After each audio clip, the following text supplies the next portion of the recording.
Good morning, everybody. A very warm welcome to this annual meeting of the new champions. A very warm welcome to Dalian, and particularly a very warm welcome to this first session of the program, which is looking at a strategic update on the digital economy. And if you just go strategic, smart nation, smart city, smart factory, smart home, smart body, just how much the digital economy do.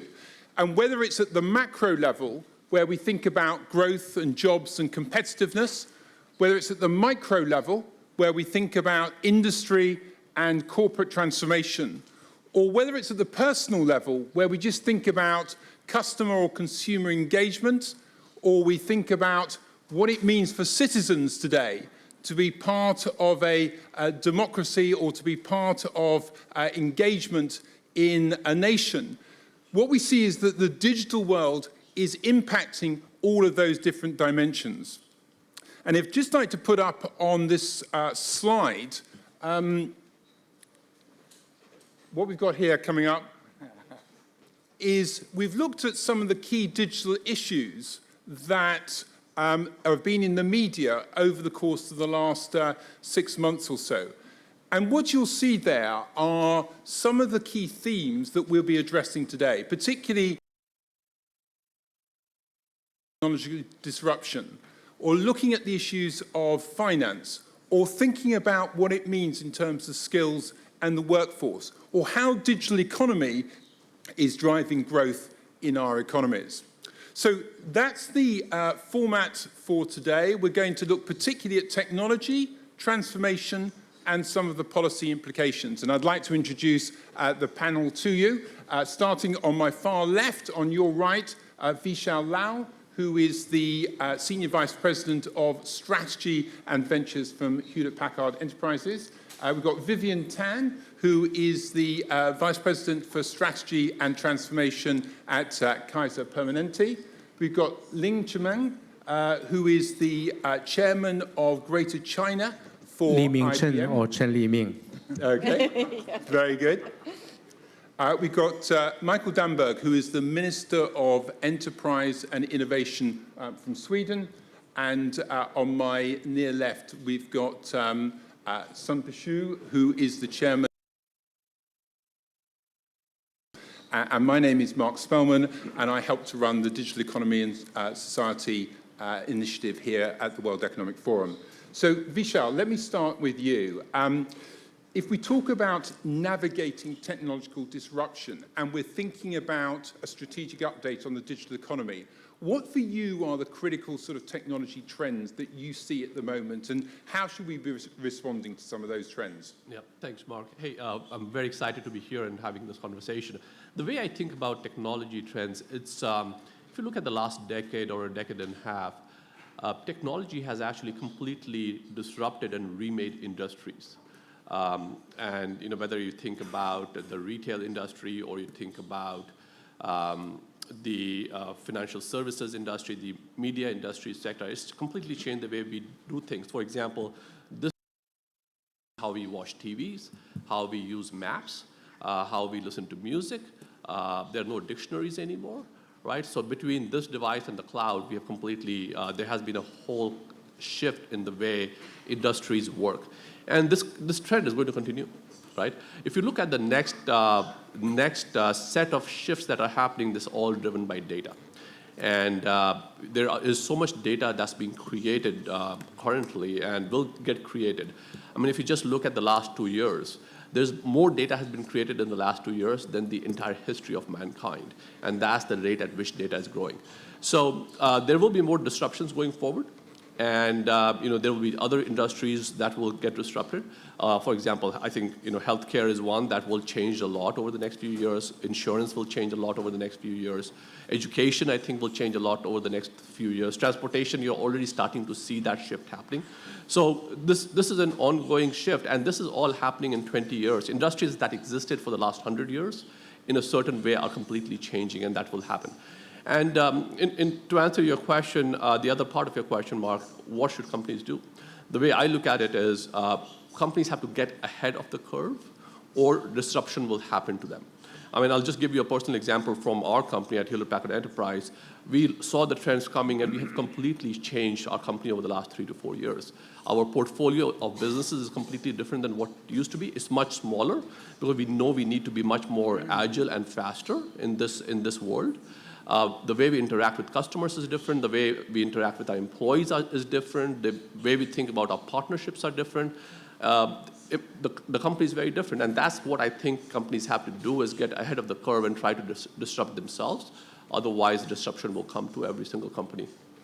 Okay, thanks. And if we were looking at through, say, IBM's lens and thinking a little bit about what do you see as some of the big technologies that are coming forward, one of the observations that one makes is it isn't about individual technologies, but it's about combinations of technologies. So maybe you could just sort of reflect on that for us a little bit. Thank you very much, Mark. 欢迎来到 Thank you, Mark. 欢迎来到这个数字宇宙。 Welcome to the digital universe. As we all know, we are now in the age of the digital explosion. In the past 2 years, the data generated accounts for actually 90% of the total data generated by mankind in the human history. Let's take healthcare sector as an example. In the 1950s, it takes 50 years to double the health digital data. But in 2008, it only takes 7 years. And then in 2015, it only takes 3 years to double the digital quantity. It is expected that by the year 2030, the doubling time will only be 3 days for the healthcare sector. As you can see, we have a large digital explosion. Also, I want to share with you the data about 730 million netizens, and also we have about 500 million mobile phone users and payers. Actually, if you go to groceries, you can just pay the bill by your mobile phone. So the growth of internet has led to such digital explosion. Personally, all of us are creating a lot of data. Just take all of us as an example. The wearable devices we have generated a lot of data. It is expected that every second we will create, and every day we create 140 gigabytes of data. With such a large quantity of data, if we just use the traditional technology, we won't be able to deal with such a large quantity of data. So we need real and new disruptive technology to deal with the digital explosion. In this sense, I believe that cloud computing and the big data, as well as the cognitive computing, or what we usually call as artificial intelligence, will play a critical role. As we all know, the traditional IT system can store data, but it cannot comprehend. If computing, the system itself has the capacity to understand the data. It is said that 80% of the data is unstructured, like voice, photos, images, etc. They are unstructured, but we can store them, but we cannot comprehend them. However, in the future, things will change greatly. We will understand the image. I mean, the new technology will be able to comprehend the image. And also, at the moment, or traditionally, knowledge can only generate one conclusion, but in the future, we may get various judgments from the data. Last but not least, interaction. The interaction between man and the machine and among the machines. I believe that it will play a very important role. I'm sure Madam Tan will talk about the data revolution in the healthcare sector. And let me just give you a simple example, as I do not want to occupy too much time in the panel discussion. Well, for the GI cancer, every year, about 700,000 people are identified as stomach cancer patients. Well, the earlier you detect the cancer, the better, because you can receive more and better treatment or effective treatment. The early screening of the GI cancer is of great importance to the treatment of the cancer. Traditionally, we may need the endoscope to do the screening, and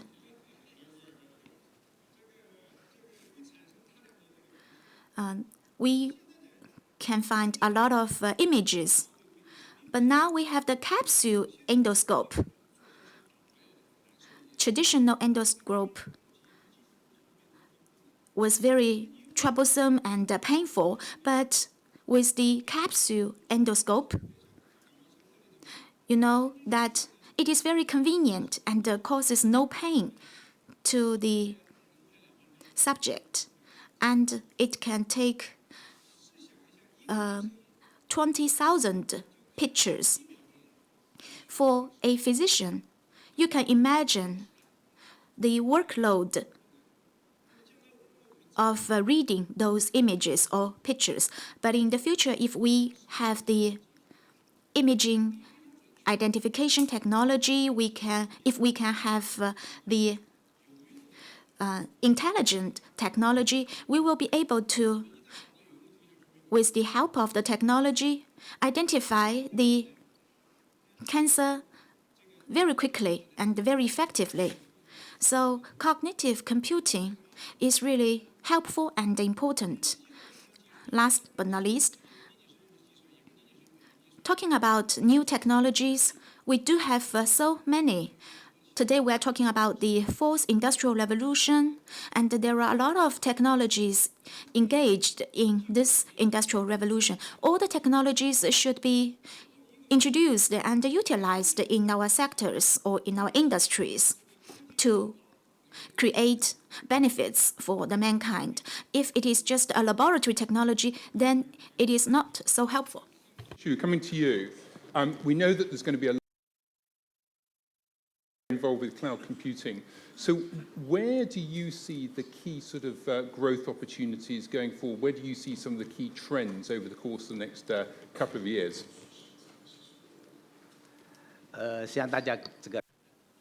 Well, all of us are talking about the digital economy, and just now, Mr. Chen talked about cognitive computing. Well, we can see that there are a lot of changes, and the core of the changes is the computing is becoming cheaper and cheaper. In the past, you needed to build a data center, but now we have the cloud computing. Computing is everywhere, and the computing is not so expensive. Cognitive computing can help us to generate a lot of profits and also benefits. In terms of technological development, we say there is ABC, air, big data, and cloud. So these are considered as three core technologies that are promoting the development of a digital economy. And we use different devices like portables, portable laptops, and mobile phones to access the cloud. In China, being it e-commerce or the e-payment or the shared economy, in the past we were learning from United States, and today China is developing many of the proprietary patents, like the mobile payment has been developing by leaps and bounds in China, and the shared shared bikes, and these are some of the proprietary ideas generated from China. As other panelists have mentioned, China is leading the development of a digital economy, given the rapid technological development here and also the rapid business development here. So I think the convergence of three technologies, A, B, C, have been promoting the digital economy development in China. Along with that, there has been business development. Thinking about as a policymaker around those sort of three technologies. So there are other sort of technologies that you're concerned about as a policymaker. What are you focused on? It's tremendous time.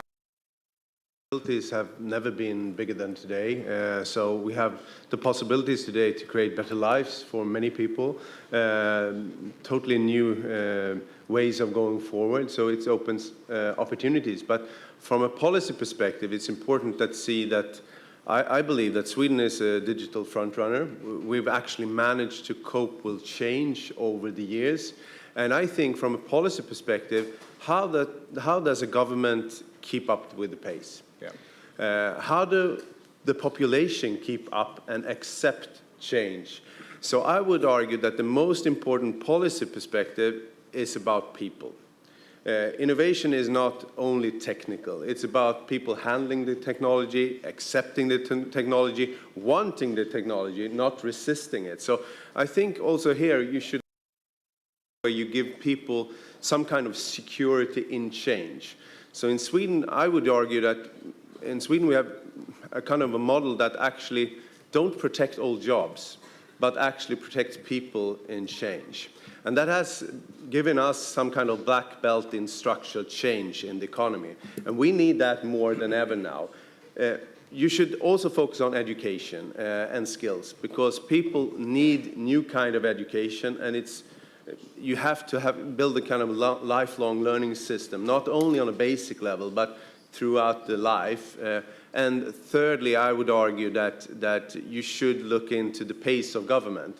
So we're working very hard in Sweden now with test beds, looking at different sectors where we actually test in real-life environments, the new technology, the interaction with the population, self-driving cars in Gothenburg, or how does robotics will influence the elderly care in the healthcare system. How does this system actually work, and what do we have to think about to make it acceptable and good for people, but also what can we learn when it comes to regulation and future-proof regulation, so we can work together with industry, not resisting change, but actually helping change to happen in the right way. So lots of really important points there, but let's pick up particularly, I think, on the human-centered dimension of it. Vivian, I'd be interested from a healthcare perspective. How do you sort of see the whole question about how do we balance sort of technology change with the human-centered approach, and how have you approached that in Kaiser Permanente? Thank you so much. Just for the audience who doesn't know who Kaiser Permanente is, 2 seconds on that. Kaiser Permanente is one of the largest integrated healthcare systems in America. We have both the insurance arm as well as care delivery. And so, we've been down this digital transformation for quite a number of years. And the most important thing that we've anchored the transformation around is actually human-centered, putting our members, patients, and customers at the forefront. We already have 250 million digital interactions with our customers annually. So we learn a lot from them, from these interactions, and we have to analyze a lot of the data. Similar to HP, I think we have fundamentally changed the way we work. We have adopted Agile, we use design thinking, For us, because we're in healthcare, we tend, when we come up with new products or services, tend to try to design everything before we launch. And most recently, when we came up with a virtual preliminary solution, we went with the concept of a minimum viable product. Which is very cultural in our organization, but this is the kind of change in terms of how we have to work differently. And then finally, I think, was it Mrs. San or Mr. Chen talked about information and learning. Actually, the minister, we fundamentally have to learn differently and think about our workforce. Just for statistics, there are about 5,600 medical journals that are published every year. That's about 900,000 articles, medical articles. If you're an average oncologist, you have to read 30,000 articles to just keep current in your field. This onslaught of information is just so large that, just humans alone, you cannot process all that information. This is where we will look to technology to marry how we learn and keep up with knowledge in a very, very different way. So Vishal, if we're sort of looking at transformation of organizations and we've got to balance technology and the human-centered approach, how do you think about that as you talk to organizations about how they go about transformation? Yeah, and they're both very equal and important pieces, because what happens is, in many ways, the cultural transformation is more difficult than the technology transformation, because what people have to do is they have to unlearn what they have done their entire lives and learn something totally different. And that's a very, very difficult way to do things. And what we've seen is, as we go to our customers and talk about change, that is a very integral part of what they need to do to adapt to the new world. Right. And you've talked quite a lot about also how we transform cities and how we use data in a city's context. Chinese context, how is data technology transforming cities? What are some of the key ingredients that you need to get right? Take China, for example. China is undergoing very rapid urbanization process. IBM took the lead in proposing smart city concept. Around 6 years ago, I proposed the development of a smart planet, and there are 3 steps: smart government, smart city, and smart planet. In many countries, governments lead and govern the operation of cities.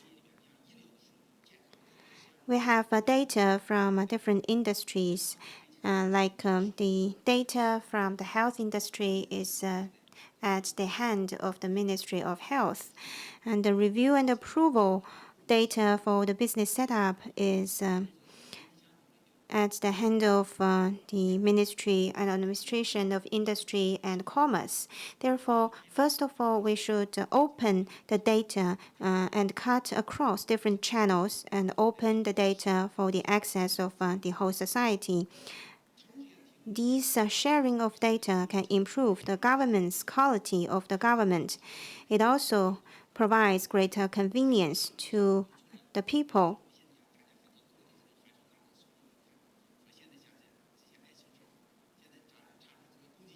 Like there are some smart apps on which we can check the balance of our salaries, the payment of the employer on the housing funds of employees, and the insurance or pension paid by the employers. Once there is the opening of access to data, there can be such convenient services. But we see many of the data that are being grasped by the government hasn't been opened yet, and this is like the unexplored diamond mines.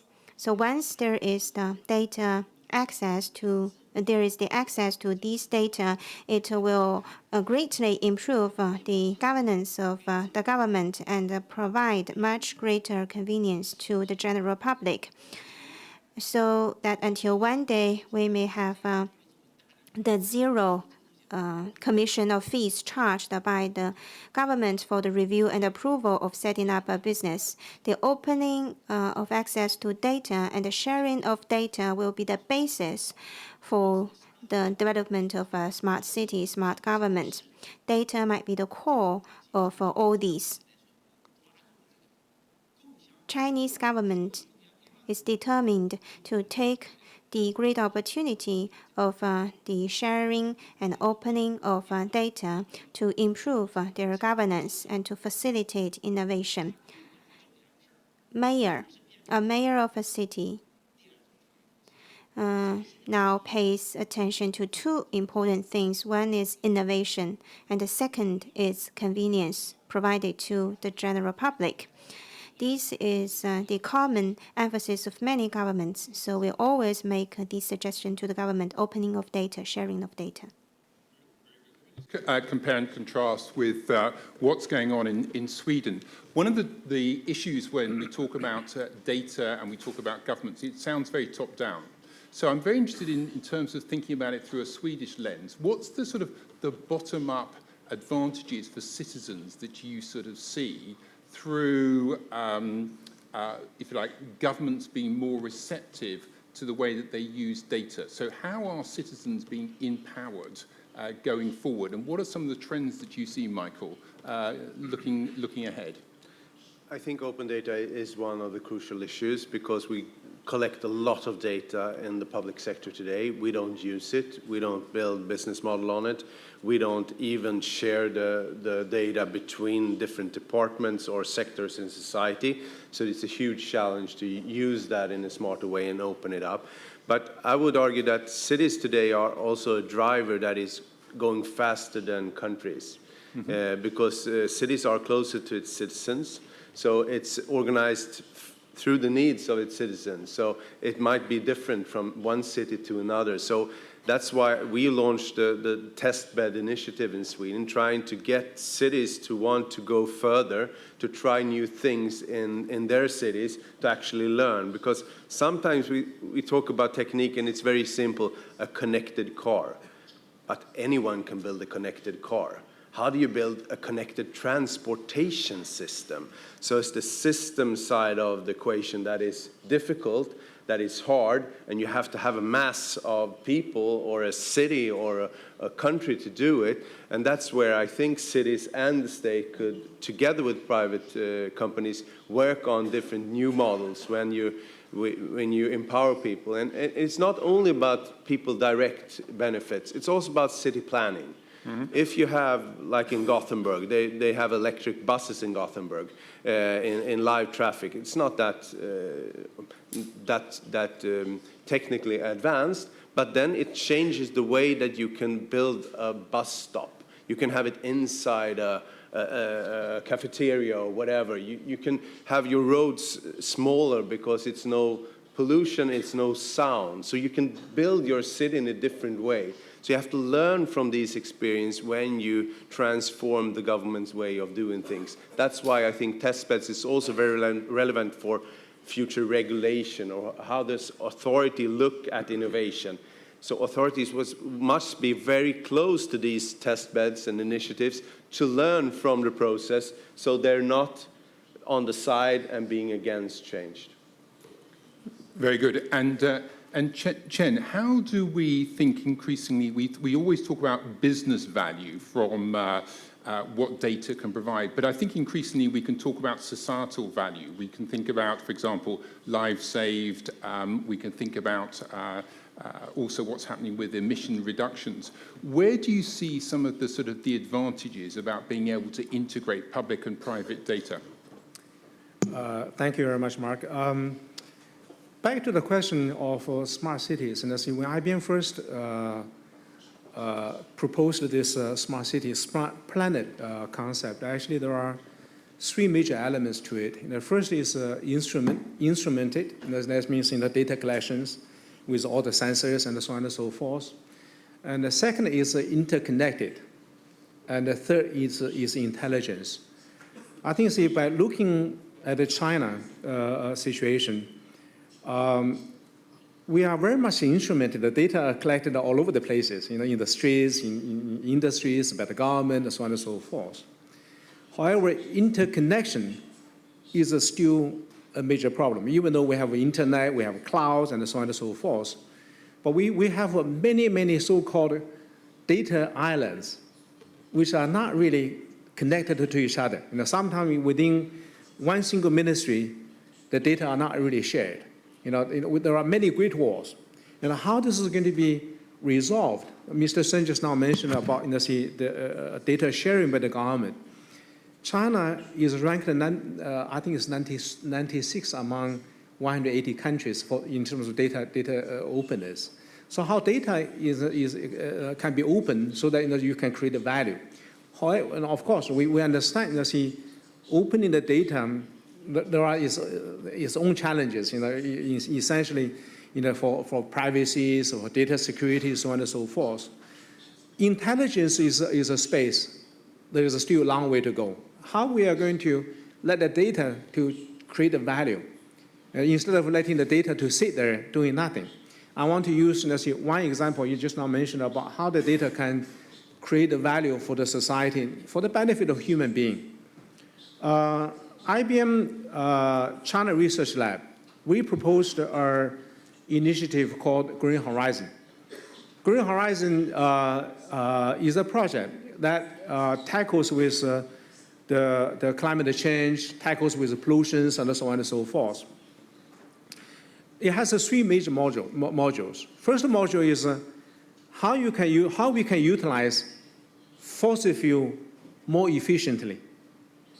And this is, we know that climate change is directly linked to the fossil fuel utilization. And of course, others, like agriculture also produce a lot, greenhouse gases itself. But fossil fuel definitely is the major factor in terms of climate change. So if we can increase the efficiency of fossil fuel utilization, this will certainly help with the pollutions, with climate change. Second module is how we can increase the production of renewable energies. Mm-hmm. If we can have a forecast of 10 days of renewable energy production, then you can upload your energy into the grid system. Because if you have only 1 day forecast, the grid system, they will not allow you because the fluctuation, the impact to the grid stability and the cost of fluctuation. Normally, they would not allow you to do this. But if you have a 10 days forecast in advance, then you would have more energy to be uploaded into the system. Last part is actually what we call this pollution forecast and prevention supporting system. We are able to forecast PM 2.5. This is a very famous word in China today. PM 2.5. All right. We are suffering, especially in Jing-Jingji, Beijing, Tianjin, Hebei provinces. We are suffering from this air pollution very heavily. So if we can forecast this 10 days in advance, we can now forecast 10 days in advance at the street level. We can essentially to say 10 days later at the street level what PM 2.5 shall be. Then you can even forecast what are the measures the government will have to take. In the past, for instance, during the Olympic game, Chinese government would shut down many of the productions in the surrounding areas. That's not the most efficient way of in tackling of this challenge. But if you can combine the wind directions, the strength of the wind, humidity, the topography of the lands, and so on and so forth, you know exactly where the PM 2.5 is coming from. Now you will have to preventions from the upstream, instead of punish everybody. So we are creating value by utilizing data and by utilizing cognitive technology. And this is already in utilization, is already commercialized. It has played a role in G20 meetings, in APEC meetings, and also in this 阅兵蓝，这个叫什么APEC 蓝呀，什么 G20 蓝呀，什么阅兵蓝，我们都发挥了重要的作用。Sorry， Sorry, back to Chinese again. That's okay. Sorry, I back to Chinese again. I think it's very relevant to look at data when you do efficiency interventions for climate or whatever. But I think when we look at digitalization, we should aim even higher, because I think with digitalization, we can transform the system as a whole. And I think you should give some kind of meaning to digitalization. Yeah. So actually, when my government said that we want to be one of the first fossil-free countries, welfare countries in the world, then we have to transform the society as a whole. And digitalization is a much more important part of that kind of process than you first imagine. How do you actually save energy? How do you transform systems? How do you make it in a totally different way? And I think we'll have to have that kind of meaning in the process of change as well. So it's not just change.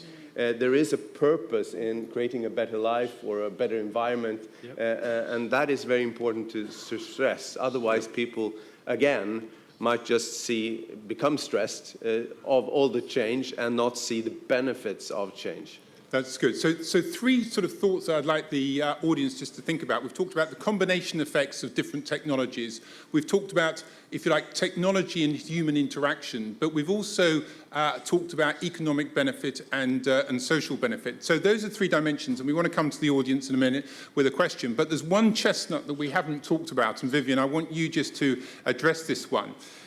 There's a very real sense out there that technology can be a force for good, but also a force for perhaps negative in the sense of particularly jobs.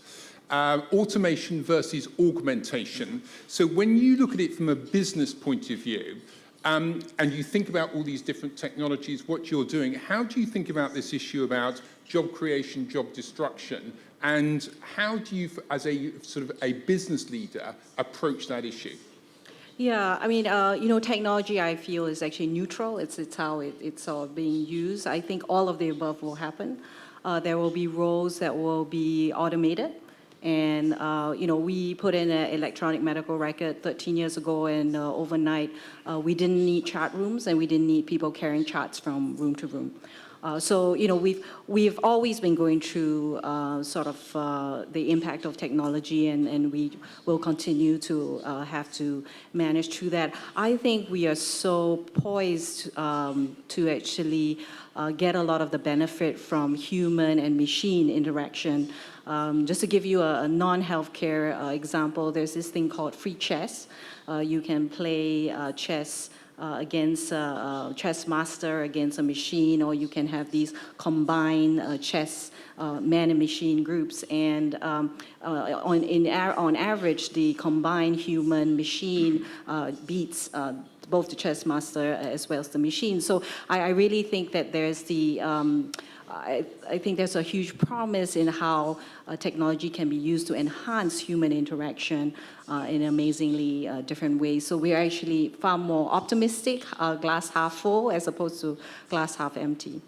Well, to add on to that, right? I mean, if you think about it, every time there's a new technology, there's going to be disruption. There's no doubt about it, right? So when the horse carriage went away and the automobile came online, horse carriage drivers probably didn't have a job, right? So at some point, there will be a disruption, and every time there's a disruption, there will be short-term pain in the society. There's no doubt about it, right? But the promise with new technologies is actually it opens up new things and new problems that can be solved, right? And that's the way to look at it is, in the short term, cities and governments will have to face the challenge of disruption, unemployment, reskilling, and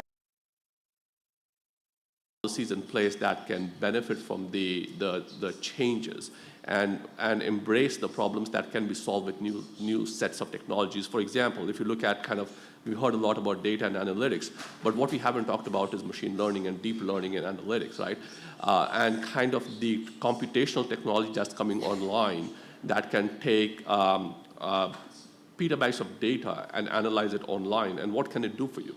And what it can do for us are things like it can help us design drugs specifically for people's genomes, right? It can help get people to Mars, right? It can solve problems that we didn't dream could be solved. And that's how we should be looking at technology, solve the short-term disruption, but try to embrace the benefit in the longer term. So, Michael, I know you just wanted to come in there, but if I get a Swedish elector who's actually lost his job, how do you handle that? Because the problem is that with the digital economy, often the win is general and the loss is specific. So how do you as a politician handle that? Last year, I think we lost 300,000 jobs in Sweden. Yeah. But we created even more. This is the story for decades in Sweden. So it is a constant transformation of the labor market. But I think you have an important point there, because look at the elections in the United States, look at the Brexit referendum. I think there was a momentum of actually not taking this question seriously. I think in times of change, the policy perspective must be what is your response to people's fear of change and security in change. So I would argue that the Nordic countries actually have a kind of a welfare system that is quite expensive. We actually, in my government, increased the benefits for unemployed. That's not the usual thing to do, but we think it is a good thing to do if you combine that with demands that you have to go on skill training. You have to get on education to get the next job. So you combine the possibility to get benefits, that you don't have to move from the apartment, take your children out of school if you lose your job, but combine that with kind of harsh demand on you. You have to take this education because this education will lead to a new job. So I think every country will have to think through what kind of security measures will be in place for people that lose jobs. Otherwise, people will start resisting change. Actually, in Sweden and some of the other Nordic countries, we have trade unions that are in favor of TTIP. Not many trade unions are. And why? Because they see that we have a social model that actually defends their members if they get in trouble.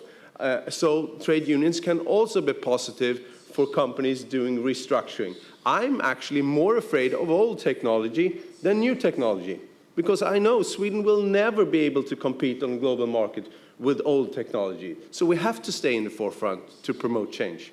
Good. Okay, let's go to the audience. Let's pick up a few questions. I'd like to take 2 or 3 in a couple of rounds. So can I see any hands up? If you've got a question, if you could just introduce yourself, give us a question, keep it short, and if there's a particular member of the panel that you'd like to address it to, then please do that. So any questions that we've got from the audience?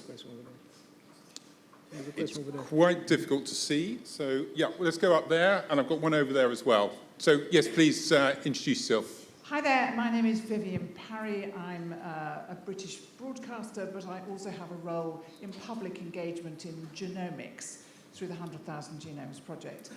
But I have a particular question, picking up on something that Mikael Damberg said, about getting people to understand the benefits about the sharing of data before the suspicions arise. And it's a very difficult balance to achieve, because if you don't address those questions about privacy and anxiety, what happens, and particularly if there seem to be companies that are benefiting at a point when people can't see the benefit personally, then what you get is a swelling of real unhappiness and popular anger. How do you deal with that? Thank you. There's a question over here. I have a question for Chen. We are a consulting network. So as a knowledge worker, how can we deal with the various challenges? We know that Watson, the artificial intelligence application in healthcare, can outperform us. Then how can we deal with such technical challenges? Let's pick up the point about genomics, privacy, data. There's a lot of questions in there, I think, also around the intellectual property dimension as well. So how do you think about that? First of all, it's not an easy question. I think you have to gain trust over time. So if you don't build up trust, it can go away very fast. So you have to be transparent, you have to be open with the benefits for society or for consumers or individuals in the process, and try to build that kind of engagement. Also, when I talk about test beds, one very important part of test beds is interaction with people. So that they're involved in the process. It's not just in a lab environment that you try out new things, but you actually interact with people. So you can build trust and you can see the gains from it later on. But of course, in the healthcare sector, of course, there is really privacy questions. It is really questions on the interests of research. I'm quite fortunate to come from Sweden where people overall have a very large proportion of faith in research and institutions. But that is not the case all the time, and sometimes we will have a backlash on this, so I truly respect it. So I think it comes back to the question on you pointing out, is someone really gaining from this? Is there a social contract still in society?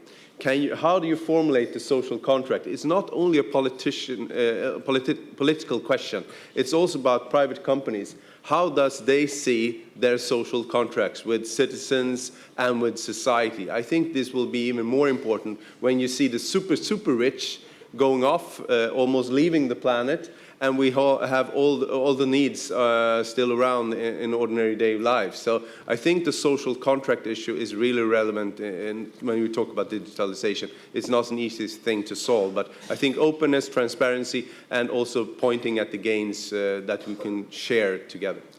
So Vivian, social contract, but also I think interestingly in an ecosystem, because increasingly we're operating not just sort of one company in isolation, but you're operating with multiple companies, particularly in your sector. So how would you approach this question? Yeah, I think it starts from the very fundamental practice of asking what consumers want.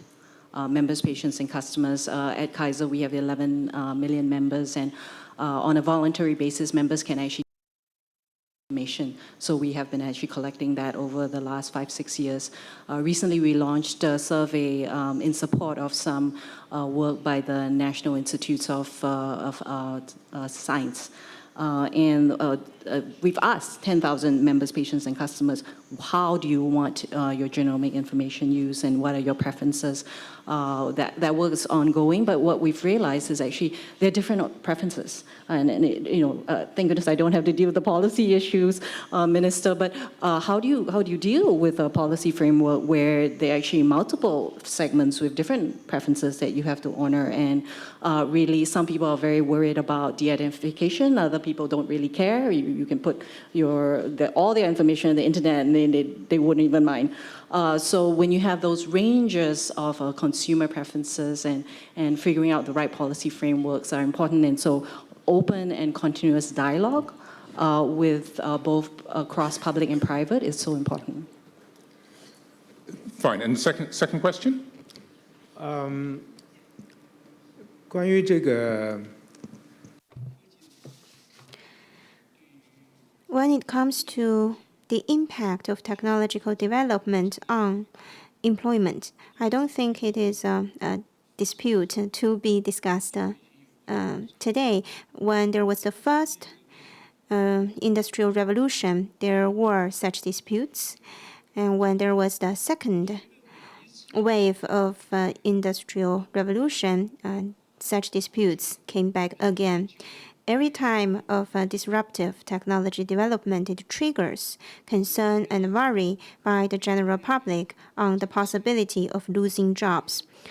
I personally don't think we need to worry too much on this. In 1800, there was only 1 billion population on this planet. Hypothetically, if 60% of these 1 billion were having jobs, back then there were only 600 million jobs, and most of them were farmers. And today, we have a much bigger population. If hypothetically 60% have jobs, then we have over 4 billion people with jobs or employed population. As technology develops, the percentage and the people who have job are not decreasing, rather the number has been increasing. In 1900, 90% of American jobs were in agriculture, and currently those who are working in agriculture in the States is less than 0.5%.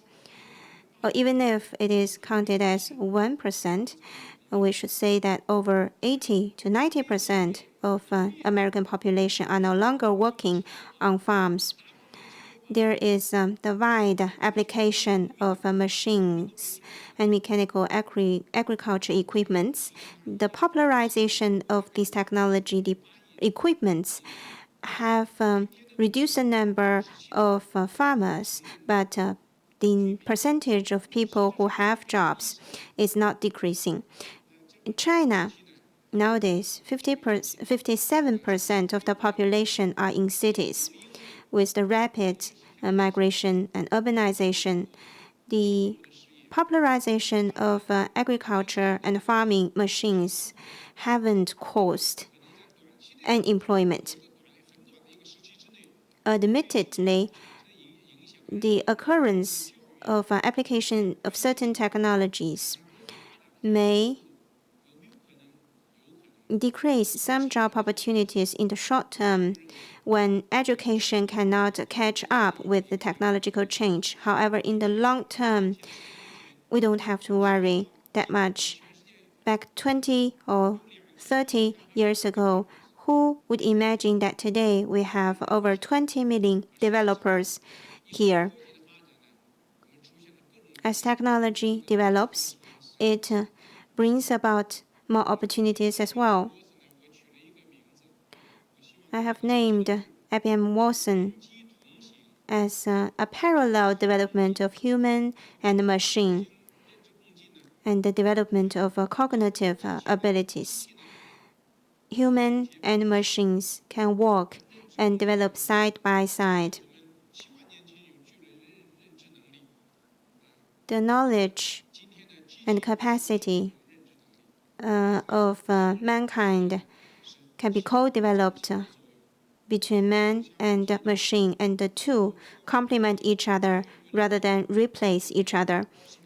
We should not over-entertain machines, and we should not give sensational negative comments on machines. Thank you. Should you want to say something? 刚才谈到说这个数。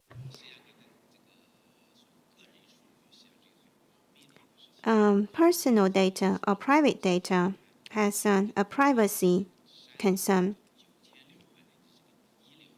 Inspur manages the health data of 96 million people in Shandong province, where the company locates.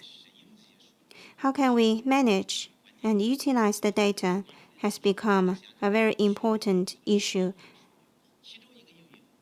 One of the utilization or application of the data is called the combination of yin and yang, to quote Chinese sayings. China is rapidly aging.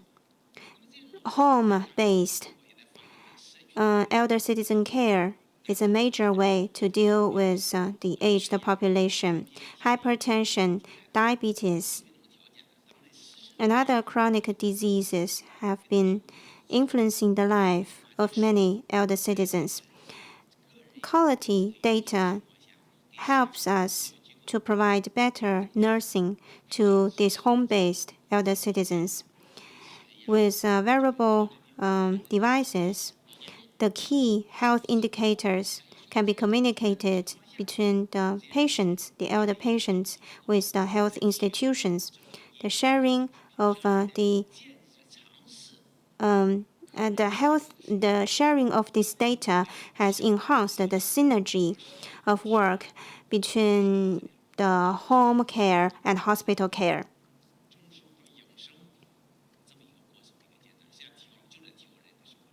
And thus improving the life quality. Such sharing can provide the privacy of data. Meanwhile, it improves the quality of life.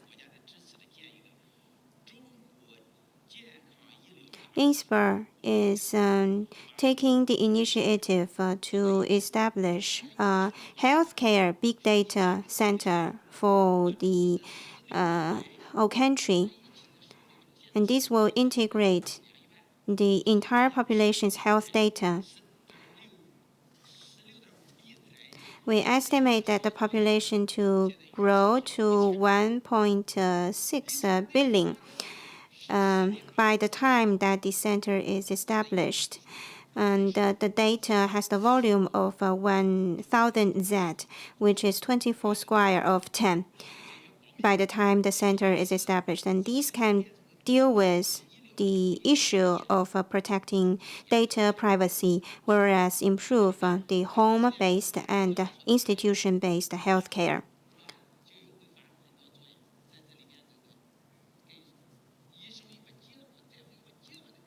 For this database, we will also introduce the professional ideas from the health professionals. So gradually, we will improve this data center. Well, in particular, this is important in China. So I'd like to ask each of the panelists if there was one important takeaway for every sort of leader here. When you look at the digital economy over the course of the next 12 to 18 months, what would be the one thing that people really should be sort of aware of, should be sort of thinking about, whether it's a key opportunity or a key risk going forward? So, Vishal, how would you sort of summarize up what would be the one most important thing that you would want people to take away from this particular session? Yeah, I mean, the way at least the way I would pick this up is would say, you know, for business leaders in the room here should be, or folks in policy, should be looking at their business, looking at the trends that will impact their business over the next couple of years. Think about the disruptive forces that may come impact them that they don't know about today, and start thinking about how they can get ahead of it. Because if they don't get ahead of it, I think industries are going to get disrupted, and they're going to get disrupted really fast. And it's for the leaders to embrace the change and get ahead of the change to disrupt themselves before disruption comes to them. Thanks very much, Vivian. To just build off Vishal's point, I think you know, if you're an incumbent in an industry, you have to actually reach out and have a very innovative partnership ecosystem. One cannot solve a lot of the tough issues in health and healthcare, one without other you know, partnerships and also without public and private partnerships. So we're looking very carefully at our right partnership ecosystem. Very good. Chen, one thing? China has a saying which goes to the effect, I don't know how this could be translated, that life should not be constrained or trapped by the moment. We should look into the future. We should not be strapped or stranded by the moment. We should also look into the future. Technology, the greatest difficulty for technology lies in its application. The most valuable part of technology is also in its application. So if there should be one takeaway for all of us, that is embrace technology, because it will lead you to the future, no matter how you are stranded by the moment or how you think for the present. First of all, change comes fast, so you have to be prepared. I think so.